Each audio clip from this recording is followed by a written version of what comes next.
Hello everybody. तो मैंने कल अनाउंस कर ही दिया था शॉर्ट मीडियम के माध्यम से कि अपन केमिस्ट्री भी स्टार्ट कर रहे हैं बायोलॉजी क्लासेस के ऊपर, क्योंकि 2 मंथ के बाद जो है मेरे फ्रेंड जो है वो अपने को बायोलॉजी क्लास के ऊपर ज्वाइन करेंगे और 2 मंथ के बाद वही आपको फिजिकल और इनऑर्गेनिक केमिस्ट्री पढ़ाएंगे। तब तक के लिए मैं आपको ऑर्गेनिक केमिस्ट्री पढ़ाऊंगा, साथ ही साथ बायोलॉजी तो अपने जो लेक्चर्स हैं वो संडे के संडे आते ही रहते हैं। और उसके बाद में जो बीच बीच में अपन केमिस्ट्री की भी लेक्चर यानी कि ऑर्गेनिक केमिस्ट्री के लेक्चर भी बीच बीच में मैं आपको प्रोवाइड करवाता रहूंगा। उन्हीं का इंटरेक्शन था। आप ऑर्गेनिक केमिस्ट्री स्टार्ट कीजिए बायोलॉजी क्लासेस के ऊपर और 2 महीने के बाद मैं आपको आकर ज्वाइन करूंगा। तो फिजिकल और इनऑर्गेनिक के लिए वो आएंगे और आपको आज से ऑर्गेनिक केमिस्ट्री में स्टार्ट करवा ही दूंगा। तो आज अपन स्टार्ट करते हैं ऑर्गेनिक केमिस्ट्री। वैसे आपको पता ही है केमिस्ट्री के 3 पार्ट होते हैं, तो एकदम बेसिक से स्टार्ट करेंगे। ठीक है, बेसिक्स क्लियर करके चलिए, आपको ऑर्गेनिक आराम से समझ में आएगी। ठीक है, तो केमिस्ट्री के 3 पार्ट होते हैं, सबको पता है। फिजिकल, इनऑर्गेनिक और ऑर्गेनिक। जो अपना पार्ट रहेगा सिर्फ यहीं तक रहेगा, ऑर्गेनिक केमिस्ट्री तक ही रहेगा। इनऑर्गेनिक और फिजिकल जो है वो मेरे फ्रेंड पढ़ाएंगे आपको। वो अभी एमएससी कर रहे हैं, तो उनकी एग्जाम है, तो वो अपने को अभी नहीं ज्वाइन कर रहे हैं, इसलिए उनका इंटरेक्शन था कि मैं ऑर्गेनिक तो कंप्लीट करवाऊं, बाकी इनऑर्गेनिक और फिजिकल जो है वो आपके कंप्लीट करवाएंगे। ठीक है, राजस्थान यूनिवर्सिटी से वो एमएससी कर रहे हैं, बहुत ही अच्छे फ्रेंड है मेरे, और वो आपको आई होप आपको अच्छा ही पढ़ाएंगे। मेरे से भी बढ़िया केमिस्ट्री है उनकी, तो मेरे से भी बेटर कंटेंट आपको देंगे। तब तक के लिए आप मेरे से ऑर्गेनिक तो पढ़िए। ठीक है, तो अपन बेसिक से स्टार्ट करेंगे। 3 पार्ट होते हैं केमिस्ट्री की, फिजिकल, इनऑर्गेनिक, ऑर्गेनिक, सबको पता होता है। तो अपन ऑर्गेनिक पार्ट पढ़ेंगे, इसके अंदर भी बेसिक से स्टार्ट करेंगे, बेसिक्स को क्लियर करके चलेंगे ताकि अपने को आगे ऑर्गेनिक केमिस्ट्री के अंदर दिक्कत ना हो। ठीक है, जैसे आईयूपीएससी नेमिंग हो गया, वो बेसिक के अंदर आता है। तो ये आईयूपीएससी जो नेमिंग होता है वो चाहे 11th की ऑर्गेनिक हो चाहे 12th की ऑर्गेनिक हो, हर जगह आपको देखने को मिलती है। ठीक है, तो स्टार्ट करते हैं बेसिक्स से। बेसिक्स पहले बात कर लेते हैं कंपाउंड। कंपाउंड जो होते हैं 2 टाइप्स के होते हैं according to old classification. Organic compound, organic compound और इनऑर्गेनिक कंपाउंड।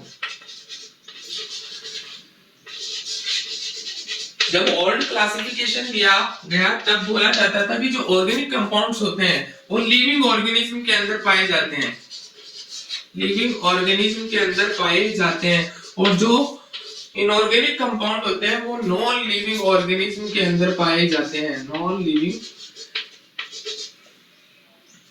ऑर्गेनिज्म के अंदर पाए जाते हैं। ठीक है, और लाइक एग्जांपल देखें तो प्लांट और animals according to old classification. ठीक है, एनिमल्स एंड इसके अंदर एग्जांपल देखें तो मिनरल्स और गैसेस, मिनरल्स एंड गैसेस। ठीक है, यहाँ तक तो नोट कीजिए। अगर नोट भी नहीं करना चाहते, क्योंकि मैं नोट्स तो आपको पीडीएफ फाइल के रूप में देते ही रहूंगा, तो आप नोट मत कीजिए, चाहे आप समझ के चलिए हर चीज को। ठीक है, कंपाउंड्स को 2 भागों में 2 पार्ट्स के अंदर डिवाइड किया। ओल्ड क्लासिफिकेशन है ऑर्गेनिक कंपाउंड और इनऑर्गेनिक कंपाउंड। ऑर्गेनिक कंपाउंड जो होते हैं वो ये माना जाता था कि ऑर्गेनिक कंपाउंड जो है वो लिविंग ऑर्गेनिज्म के अंदर पाए जाते हैं, और इनऑर्गेनिक कंपाउंड जो होते हैं वो नॉन लिविंग ऑर्गेनिज्म के अंदर पाए जाते हैं। ये दोनों एग्जांपल्स आप याद रखिए ओल्ड क्लासिफिकेशन के अकॉर्डिंग। ठीक है, अब बात करते हैं कुछ साइंटिस्ट भी जिन्होंने अपने अपने तर्क दिए ऑर्गेनिक केमिस्ट्री के लिए। ठीक है, जो फर्स्ट साइंटिस्ट की बात करें बर्जीलियस, ये दे रखा है एनसीईआरटी में, इंपॉर्टेंट भी है, ऐसे पूछे तो नहीं जाते हैं ऐसे क्वेश्चन, लेकिन अपन पढ़ के तो चलेंगे हर चीज को। बर्जीलियस, इन्होंने क्या कहा कि जो ऑर्गेनिक कंपाउंड्स होते हैं उनको इनऑर्गेनिक कंपाउंड से नहीं बनाया जा सकता या नहीं फॉर्म किया जा सकता। ठीक है, तो इनकी जो बात कही उन्होंने कि जो इनऑर्गेनिक कंपाउंड्स होते हैं उनसे ऑर्गेनिक कंपाउंड के अंदर फॉर्म नहीं किया जा सकता, यानी कि ऑर्गेनिक कंपाउंड नहीं बनाया जा सकता इनऑर्गेनिक कंपाउंड से। लेकिन इनको गलत साबित किया किसने? एक और वैज्ञानिक आए जिनका नाम था वॉलर। इन्होंने क्या किया कि लैब के अंदर प्रैक्टिकल किया, और प्रैक्टिकल करने के बाद इन्होंने क्या किया कि इनऑर्गेनिक कंपाउंड को ऑर्गेनिक कंपाउंड के अंदर चेंज कर दिया, कन्वर्ट कर दिया। यानी कि इन्होंने ऑर्गेनिक कंपाउंड बना लिया किससे? इनऑर्गेनिक कंपाउंड से। और वो इनऑर्गेनिक कंपाउंड कौन सा लिया इन्होंने? अमोनियम साइनेट, NH4+ और माइनस CN। ये अमोनियम साइनेट था, इसके ऊपर इन्होंने प्रैक्टिकल किया, और इस इनऑर्गेनिक कंपाउंड से इन्होंने क्या किया? इसको हीट किया और यूरिया का फॉर्मेशन करवा दिया। यानी कि फर्स्ट ऑर्गेनिक कंपाउंड का फॉर्मेशन करवाया किससे? इनऑर्गेनिक कंपाउंड से, और बर्जीलियस इसको गलत साबित कर दिया। ठीक है, ये था फर्स्ट ऑर्गेनिक कंपाउंड जिसको लैब के अंदर तैयार किया गया। किससे? इनऑर्गेनिक कंपाउंड से। कंपाउंड जिसको लैब में तैयार किया, और किसने किया? वॉलर ने। और किसको गलत साबित कर दिया? बर्जीलियस को। बर्जीलियस ने क्या बोला कि it is impossible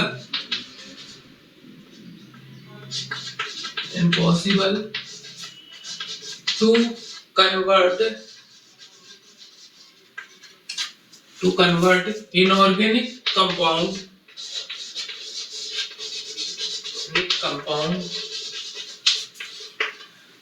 into organic compound. यानी कि इनऑर्गेनिक कंपाउंड्स को ऑर्गेनिक कंपाउंड्स के अंदर कन्वर्ट नहीं किया जा सकता, ये बोला किसने? बर्जीलियस ने। लेकिन इनको गलत साबित किसने किया? वॉलर ने। वॉलर ने क्या बोला कि नहीं, इनऑर्गेनिक कंपाउंड से भी ऑर्गेनिक कंपाउंड का फॉर्मेशन करवाया जा सकता है, और उन्होंने लैब के अंदर यूरिया का फॉर्मेशन करवाया, जो कि फर्स्ट ऑर्गेनिक कंपाउंड था जिसको लैब के अंदर तैयार किया गया। और यूरिया का जो फॉर्मूला होता है वो NH2CO होता है इनटू ऑर्गेनिक कंपाउंड, ये याद रखिए। ठीक है, ये तो बेसिक्स है, आप चाहे नोट कर सकते हैं, और नोट नहीं करना चाहते हैं तो मैं आपको PDF के रूप में आपको नोट्स तो दूंगा हैंड रिटन। ठीक है, अब आगे चलते हैं। सेकंड टॉपिक है अपना बेसिक्स के अंदर, वो है रिप्रेजेंटेशन ऑफ ऑर्गेनिक कंपाउंड।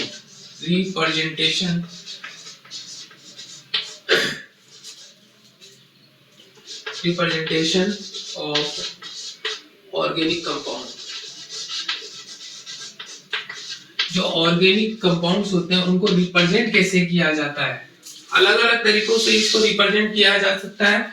यानी कि जैसे जैसे ऑर्गेनिक केमिस्ट्री का इवोल्यूशन होता गया, इवॉल्व होती गई ऑर्गेनिक केमिस्ट्री, वैसे वैसे जो ऑर्गेनिक एक ही जो ऑर्गेनिक कंपाउंड होता है उसको डिफरेंट टाइप से मॉडिफाई कर दिया गया। यानी कि जो उनकी स्ट्रक्चर है उनके अंदर मॉडिफिकेशन आते गए, उनको अलग अलग तरीके से रिप्रेजेंटेशन अलग अलग तरीके से किया जाने लगा। तो ठीक है, तो फर्स्ट रिप्रेजेंटेशन का जो तरीका था ऑर्गेनिक कंपाउंड्स के अंदर वो कौन सा था? Molecular formula. एग्जांपल से समझते हैं क्या होता है। जैसे मान लीजिए एग्जांपल अपन लेते हैं C2H6O। इसके अंदर क्या शो किया जा रहा है कि इसके अंदर जो मॉलिक्यूलर फॉर्मूला होता है, ये सबसे पहले जब ऑर्गेनिक कंपाउंड्स थे उनको इस प्रकार से रिप्रेजेंट किया जाता था, लेकिन जैसे जैसे ऑर्गेनिक केमिस्ट्री है उसके अंदर थोड़ा इवोल्यूशन आया, तो उसके बाद जो है इसी से जो स्ट्रक्चर है इसी ऑर्गेनिक कंपाउंड को अलग अलग तरीकों से जो है रिप्रेजेंटेड किया जाने लगा। तो मॉलिक्यूलर फॉर्मूले में इस प्रकार से अपन जो है ऑर्गेनिक कंपाउंड को रिप्रेजेंट करते हैं। और इसके अंदर जो है क्या क्या बताया जाता है? इसके अंदर टाइप ऑफ एटम्स, यानी कि इस ऑर्गेनिक कंपाउंड के अंदर ये क्या है? ऑर्गेनिक कंपाउंड है।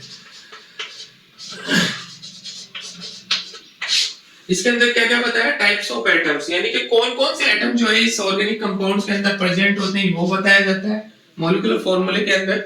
और साथ ही साथ जो एटम्स प्रेजेंट है उनके नंबर्स बताए जाते हैं कि कितने नंबर्स के अंदर जो है वो, और इस ऑर्गेनिक कंपाउंड्स के अंदर जो एटम्स है वो प्रेजेंट है। जैसे कार्बन है उसकी संख्या 2 है इस ऑर्गेनिक कंपाउंड में, हाइड्रोजन है उसके अंदर 6 है, और ऑक्सीजन की जो नंबर है इस ऑर्गेनिक कंपाउंड में वो 1 है। ठीक है, उसी प्रकार से एक और एग्जांपल बताएंगे। CH4 ले लेते हैं, मीथेन। मीथेन के अंदर क्या है, टाइप ऑफ एटम्स बता दिए, मॉलिक्यूलर फॉर्मूला है।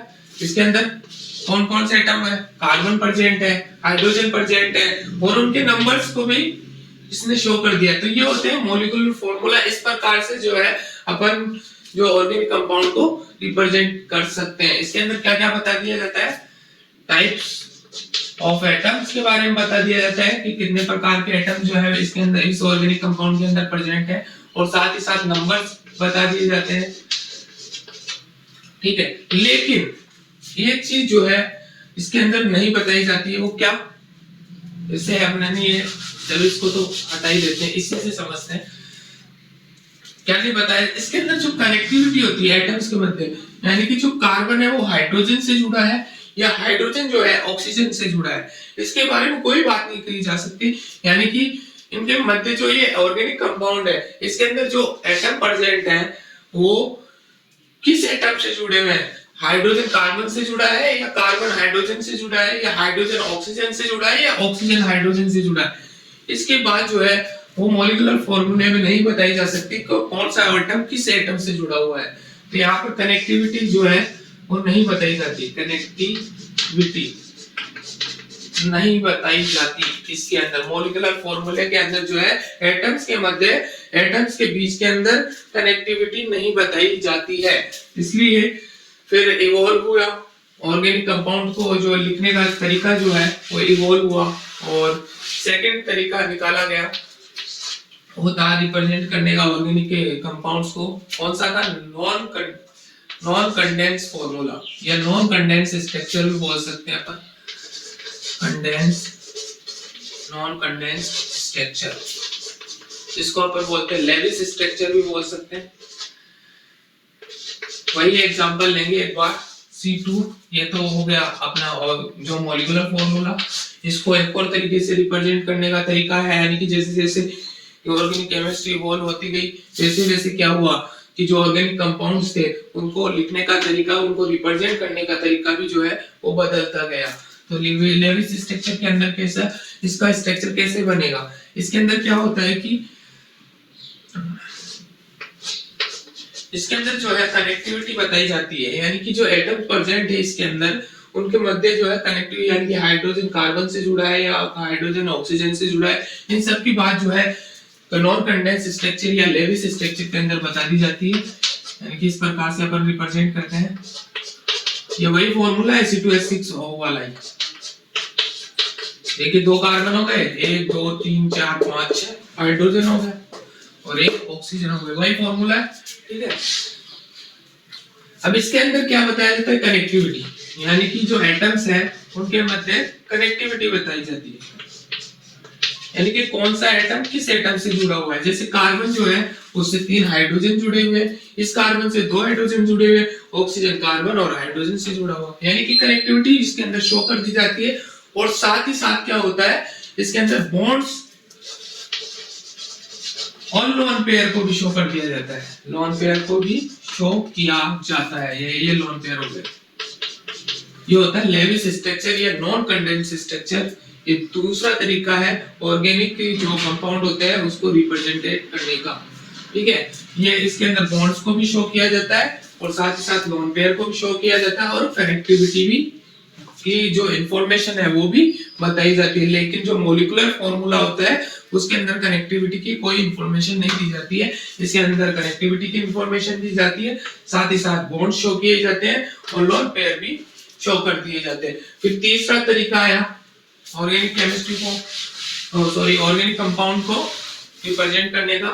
वो तीसरा तरीका कौन सा था, नॉन कंडेंस पढ़ लिया, तो कंडेंस स्ट्रक्चर या कंडेंस फॉर्मूला भी बोल सकते हैं, कंडेंस स्ट्रक्चर या फॉर्मूला।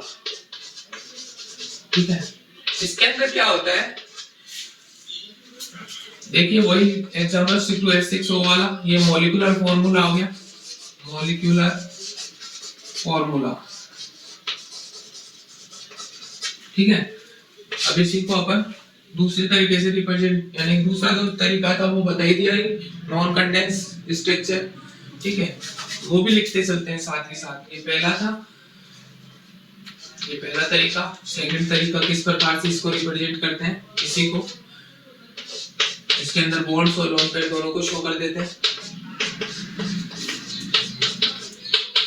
ठीक है। तो ये लोन पेयर। तीसरे तरीके में क्या होता है, कंडेंस स्ट्रक्चर के अंदर इन बॉन्ड्स और लोन पेयर को शो नहीं किया जाता, ठीक है। लेकिन कनेक्टिविटी बताई जाती है कि कार्बन से 3 हाइड्रोजन जुड़े हैं और इस कार्बन से 2 हाइड्रोजन जुड़े हैं और ऑक्सीजन से हाइड्रोजन जुड़ा है, कार्बन जुड़े, यानी कि इसके अंदर कनेक्टिविटी तो बताई जाती है। एटम्स के मध्य कनेक्टिविटी की इंफॉर्मेशन इस कंडेंस स्ट्रक्चर के अंदर दी जाती है और किस प्रकार से अपन इसको रिप्रेजेंट करते हैं, CH3 CH2 OH, यानी कि इसके अंदर पता लग रहा है इस कार्बन से 3 हाइड्रोजन जुड़े हुए हैं, इस कार्बन से 2 हाइड्रोजन जुड़े हैं, ऑक्सीजन से हाइड्रोजन जुड़ा हुआ है, लेकिन इनके मध्य जो कनेक्टिविटी जो होती है उसकी भी इंफॉर्मेशन दे दी जाती है, लेकिन इनके अंदर बॉन्ड और लोन पेयर को शो नहीं किया जा सकता, नहीं किया, तो लोन पेयर को शो नहीं करते, ठीक है। इसके अंदर बॉन्ड पेयर और लोन पेयर को शो नहीं करते, यानी कि वो लोन पेयर और बॉन्ड पेयर जो होते हैं, सॉरी बॉन्ड और लोन पेयर जो होते हैं उनको हमने शो भी नहीं किया है। इसके अंदर देख सकते हो आप, इसके अंदर कोई बॉन्ड नहीं है, कोई लोन पेयर नहीं है, ठीक है। लेकिन इसके अंदर क्या होता है, बॉन्ड्स और लोन पेयर शो कर दिए जाते हैं, लोन पेयर शो, ठीक है। और इसके अंदर सिर्फ क्या बताया जाता है, इसके अंदर तो ना तो लोन पेयर और बॉन्ड पेयर, बॉन्ड्स या लोन पेयर दोनों को ही शो नहीं किया जाता, दोनों को ही शो नहीं किया जाता, यानी कि शो नहीं, इसके अंदर भी नहीं शो करते अपन। और ना ही कनेक्टिविटी की बात करते हैं, कनेक्टिविटी जो मॉलिक्यूलर फॉर्मूला होता है उसके अंदर ना तो कनेक्टिविटी की इंफॉर्मेशन दी जाती है, ना बॉन्ड्स को शो किया जाता है, ना लोन पेयर को शो किया जाता है। इसके अंदर सिर्फ शो किया जाता है कि एटम्स कौन कौन से प्रेजेंट है और उनके नंबर्स को शो किया जाता है कि इस ऑर्गेनिक कंपाउंड के अंदर कितने संख्या में कार्बन है, कितनी संख्या में हाइड्रोजन है, कितनी संख्या में ऑक्सीजन है, ठीक है। अब चौथा जो तरीका आता है ऑर्गेनिक कंपाउंड को रिप्रेजेंट करने का, वो होता है कंडेंस के बाद पार्शियली कंडेंस फॉर्मूला या स्ट्रक्चर। चौथा याद रखना, पार्शियल कंडेंस स्ट्रक्चर या फॉर्मूला।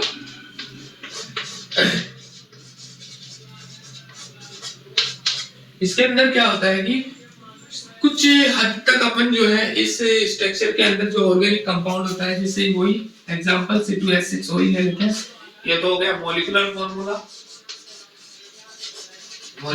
फॉर्मूला, सबको एक साथ लिख लेते हैं एक बार, ठीक है। दूसरा हमने पढ़ा था नॉन कंडेंस स्ट्रक्चर, इस प्रकार से ये यही है, ये जो मॉलिक्यूलर फॉर्मूला लिखा है वही ये भी OH। ये कौन सा हो गया, नॉन कंडेंस। तीसरा आता है कंडेंस, CH2 OH, ये हो गया कंडेंस। और चौथा आता है पार्शियली कंडेंस। इसके अंदर क्या होता है कि जो कुछ जो है बॉन्ड्स और लोन पेयर को इसके अंदर शो कर दिया जाता है, कनेक्टिविटी की भी इंफॉर्मेशन दी जाती है, लेकिन इसके अंदर क्या बताया जाता है, कुछ बॉन्ड्स और लोन पेयर्स को भी शो कर दिया जाता है। देखिए यही स्ट्रक्चर बनेगी, CH3 ये बॉन्ड लगा दिया, CH2 OH, और कुछ लोन पेयर्स को भी शो कर दिया, ठीक। ये होता है पार्शियली कंडेंस स्ट्रक्चर, यानी कि हमने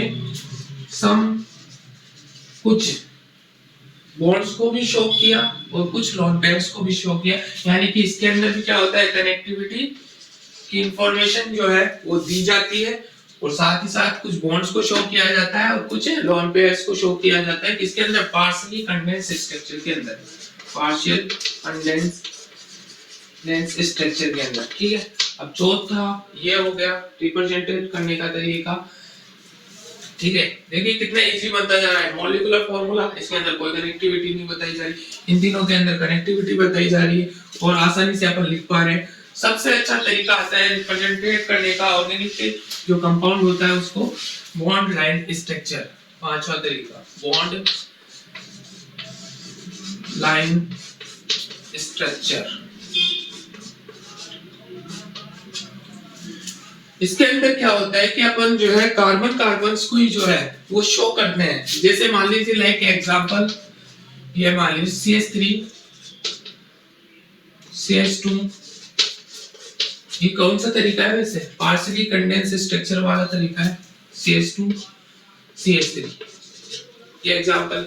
इसके अंदर जो है जो कार्बन्स होते हैं उसको इस प्रकार शो करते हैं लाइन स्ट्रक्चर के द्वारा। 1 कार्बन 2 कार्बन 3 कार्बन 4 कार्बन 1 2 3 4 हो गए। इस प्रकार से इस फॉर्मूले को जो है अपन शो करते हैं, ठीक है। और इसके अंदर जो बॉन्ड लाइन स्ट्रक्चर जो तरीका होता है रिप्रेजेंट करने का ऑर्गेनिक कंपाउंड को, इसमें क्या होता है कि कार्बन कार्बन बॉन्ड्स को ही जो है अपन रिप्रेजेंट करते हैं, ठीक है। और जो हेटेरोएटम होगा उसको अपन इस प्रकार से रिप्रेजेंट नहीं करेंगे। हेटेरोएटम को तो रिप्रेजेंट करना ही है अपने को, जैसे लाइक एग्जांपल के तौर पर CH3 CH2 CH2OH, ये है अपने पास सेकंड फॉर्मूला। तो इसको कैसे रिप्रेजेंट करेंगे? ये एक कार्बन हो गया ये वाला, ये सेकंड कार्बन हो गया ये वाला, और ये थर्ड कार्बन हो गया ये वाला, और फोर्थ के ऊपर OH। यानी कि जो हेटेरोएटम्स होंगे कार्बन के अलावा जो हेटेरोएटम होंगे उनको तो बॉन्ड लाइन स्ट्रक्चर के अंदर शो करना है, और जो कार्बन होता है उसको सिर्फ ऐसे ही शो करके छोड़ देना है। यानी कि ब्रांच लाइक स्ट्रक्चर बनानी है। एंड जो कार्बन की जो लॉन्गेस्ट जो चेन होती है उसके अंदर जो पैटर्न होता है वो जिग जैग पैटर्न होता है, जिग जैग पैटर्न। आप बोलोगे कि कार्बन का एक ही बॉन्ड बन रहा है, संयोजकता तो 4 होती है। अरे संयोजकता 4 होती है, इसके लिए अपन को क्या करना पड़ेगा? इसकी संयोजकता पूरी करने के लिए तो अपन थोड़ा सा दिमाग लगा के यहाँ पर हाइड्रोजन जोड़ देते हैं। यहाँ पे जो खाली छोड़ते हैं ना अपन बॉन्ड, उनकी जगह अपने को हाइड्रोजन लगाने।